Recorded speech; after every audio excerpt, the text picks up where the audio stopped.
kumilos agad ang mga Hentil at ang mga Hudyo kasama ang kanilang mga pinuno. Laban sa mga apostol, binalak nilang lapastanganin at batuhin sila.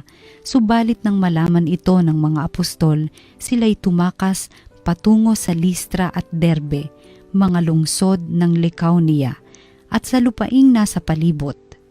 At doon nila ipinangaral ang mabuting balita. Sa Listra, may isang lalaking di makalakad sapagkat siya'y lumpo mula sa pagkabata. Nakaupo siya't nakikinig sa pangangaral ni Pablo. Nang makita ni Pablo na ang lumpoy may pananampalataya upang mapagaling, tinitigan niya ito at malakas na sinabi, "Tumayo ka ng tuwid," at lumukso ang lalaki at nagpalakad-lakad. Nang makita ng taong bayan ang ginawa ni Pablo, sumigaw sila sa wikang Lycaonia, "Nanaog sa atin ang mga Diyos sa anyong tao."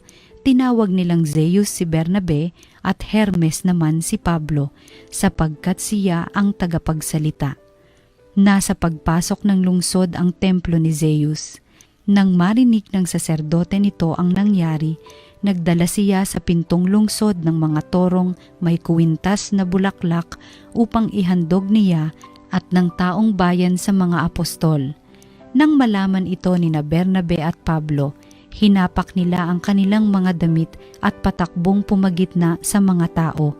Sumigaw sila, "Mga Ginoo, huwag ninyong gawin iyan. Mga tao rin kaming tulad ninyo. Ipinangaral namin sa inyo ang mabuting balita upang talikdan ninyo ang mga bagay na ito na walang kabuluhan at manumbalik kayo sa tunay na Diyos na siyang gumawa ng langit, ng lupa at ng lahat ng naroroon." Nang nakalipas na mga panahon, hinayaan niyang sundin ang lahat ng bansa ang kani-kanilang kagustuhan. Gayunmay nagbigay siya ng sapat na katibayan upang makilala ninyo siya sa pamamagitan ng kabutihang ginagawa niya sa inyo. Binibigyan niya kayo ng ulan mula sa langit at ng masaganang ani sa takdang panahon. Binubusog niya kayo ng pagkain at pinupuspos ng kagalakan ang inyong mga puso. Sa kabila ng mga pananalitang ito, nahirapan pa rin sila ng pagpigil sa mga tao sa paghahandog sa kanila. Ang salita ng Diyos. Dapat nating papurihan ang pangalan ng may kapal.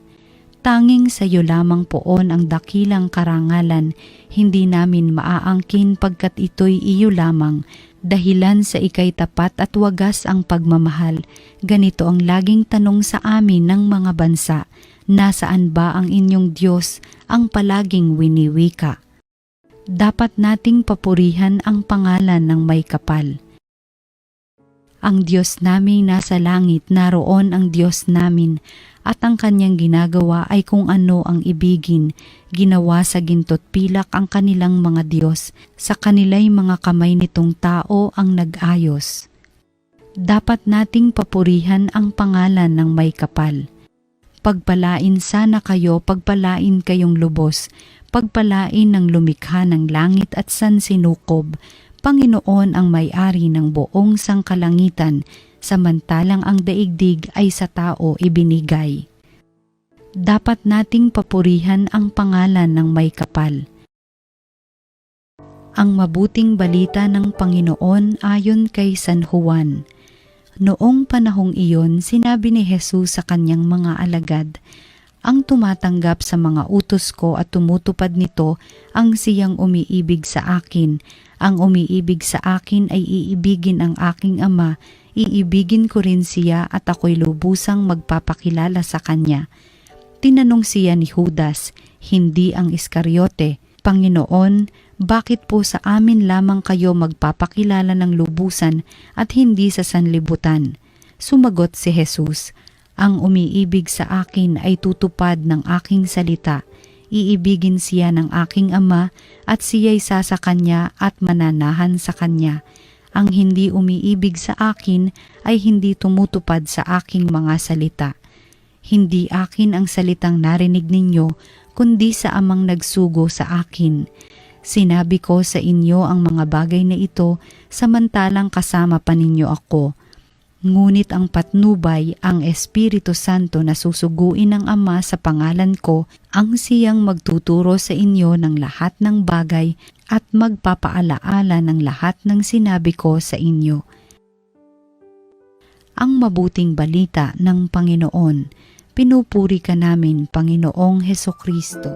Mga kapanalig, narinig po natin ang mabuting balita para sa Lunes na ito ng ikalimang linggo ng muling pagkabuhay. At tayo po ay nasa buwan na ng Mayo. Mainit ang panahon, ngunit ganun pa rin po araw-araw ang ating pagninilay sa mga mabubuting balita at magagandang balita na inihahatid sa atin ng ating Panginoon sa Ebanghelyo. Kagaya nga po ng ating Ebanghelyo sa Lunes na ito, kung saan ito po ay kalakip doon sa tinatawag na Last Supper Discourse ng ating Panginoon.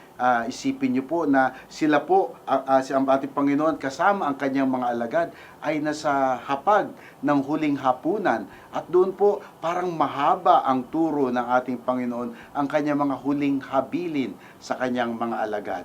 At ganun din po ang kanyang pagbibigay ng comfort. Binibigyan niya sila na ng lakas ng loob sa panahon na siya ay mawawala sa kanilang piling, ano naman ang kanilang makakasama. At doon nga po ay tinalakay ng Panginoon ang tungkol sa pag-ibig. Sinabi niya, ang tumatanggap sa mga utos ko at tumutupad nito ang siyang umiibig sa akin. No? Meron pong isang Christian song o kinakanta rin po sa mga simbahang Katoliko na ang title ay Love is the Answer. Maganda yung awit at marami pong choir ang talaga namang feel nila kapag kinakanta ng Love is the Answer. May isa nga lang pong pare na medyo pabiro na tinanong niya, and what is the question? Oo nga naman po. Ayun naman po mga tanong na medyo pabiro at na mga medyo may pagkapilosopo, mga tanong na hindi naman talaga naghihintay ng kasagutan, kung hindi parang seryoso, ngunit nakakapagbukas din ng isipan. At makikita nga po natin dito na ano nga ba ang kahulugan ng pag-ibig. Sapagkat napakagandang salita, magandang bigkasin, ngunit dapat may lalim ang kahulugan.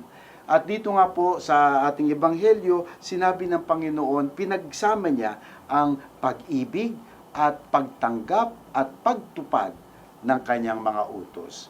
May kasabihan na unconditional love. No? Siguro sa mga ibang konteksto, meron ngang unconditional love. Ngunit dito, tila ba ang pag-ibig ay merong hugis, no? Meron siyang requirements at ang kanyang requirements ay ang pagtanggap at pagtupad. Hindi lamang pinakikinggan, hindi lamang binabasa, hindi lamang inaalam, ngunit tinutupad. Kaya nga po mga kapatid, dito ay para bang ang pag-ibig na tinutukoy ng Panginoon ay hindi lamang laman ng damdamin. Yung feelings, yung emotion, may ganun din po. Ngunit ang tunay na Kristiyanong pag-ibig ay hindi lamang damdamin. Ito ay dapat nag-uumapaw sa pamumuhay, sa paggawa, no? At sa pagtrato sa ating kapwa. So una na nga po dito ay alamin ang mga kautusan ng ating Panginoon, ang lahat ng kanyang itinuro sa kanyang mga alagad sa Ebanghelyo, ngayon ay kanilang isasabuhay. At hindi naman po nag-fail ang mga apostles sa kanilang pagtuturo at pamumuhay ng mga turo ng ating Panginoong Hesukristo. Sana po sa ating kapanahunan ngayon ay ganun pa rin, may pagpatuloy natin maging saksi tayo ng mga kautusan at turo ng ating Panginoon. Mga kapatid, meron nga din pong kasabihan na to love Jesus is more than just an emotion, but it is in action. At dito po ay makikita natin yung pagmamahal sa the way we treat other people. Kaya nga hindi ko maisip minsan yung tinatawag na tough love. Paano mo sasabihing mahal mo pero ang lupit mo naman sa pananalita, no? O kung tayo naman ay hindi generous sa mga magagandang gawa sa ating kapwa, lalong-lalo na dun sa mga miyembro ng ating pamilya, mga miyembro ng ating komunidad, kung sino pa kasi yung malapit sa atin, minsan yun pa ang nasasaktan natin. Paano naman natin masasabing tough love? Di ba dapat kung love ay lovingly, lovely, no? So, loving ang treatment. So, ganun din po na bagamat tayo ay may boundaries, no? Ganun pa man, ay dapat ganoon pa rin, lovely pa rin, no, ang ating pagmamahal o pagtrato sa kapwa. Now, sinundan pa po ito ng ating Panginoon kung saan sinabi niya na kung ang umiibig sa akin ay tutupad sa aking salita at iibigin siya ng aking Ama at kami sasakanya at mananahan sa kanya. Ang ganda po nung salita ng pangako ng ating Panginoon sa kanyang farewell address, no? Ang umiibig sa kanya ay ang Diyos ay sasakanya, no? At mananahan sa kanya.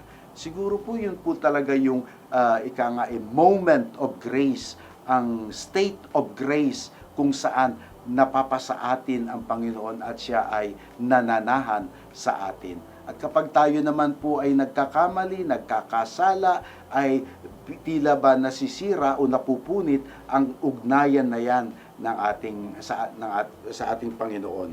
At ang pangatlo po ay ang kanyang pangako na ipapadala niya ang patnubay, the advocate, ang Espiritu Santo. Dahil alam po natin na ito ay 5 linggo na, napapalapit na po tayo sa Pentecostes. Ano po? Kaya't ang pagbasa ay medyo preparing us already for the celebration of the Pentecost.